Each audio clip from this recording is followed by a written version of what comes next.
So today we are going to make lemon powder for baking.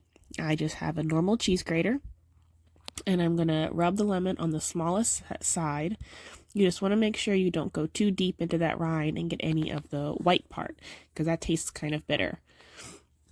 And we have our pretty lemon shavings and powder. Now you can use it wet just like this if you're baking something right away, but if you want to dry it and make it shelf stable, I just leave it out on my cutting board. I make sure it's not in too big of a clump. You can see we are also going to be juicing these lemons. That way nothing goes to waste. I really like this little juicer. It's even easy enough for my littlest kids to use. And that way we have lemon for lemonade or muffins, which is what we're making over here on the side.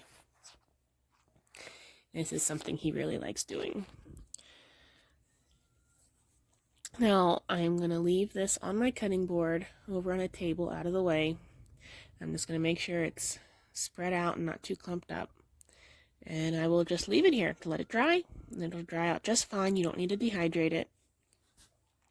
So this is the next day and it is already ready, dry and crispy. And that is perfect. That's what you want it to look like. The best time to get lemons is in the winter, normally sometime between December and February.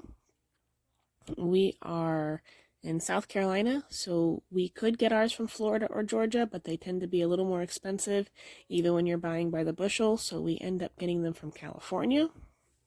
That's just a better price point. But you can just put your lemon powder in a jar. If you're worried about it clumping or if you're not sure if it's all the way dry, just keep shaking it. Give it a nice little shake every couple days. If you notice any moisture in the jar or if it's clumping, just open the jar back up, spread it out, and it'll continue drying. But it should be fine and shelf stable. I know you see the freeze dryer behind me. You can freeze dry the lemon peel powder, but we go through it. It would have a much longer shelf life, but we go through it so quickly. Drying it like this is just fine. And that's enough for about 3 or 4 more recipes. I hope you guys bake something wonderful.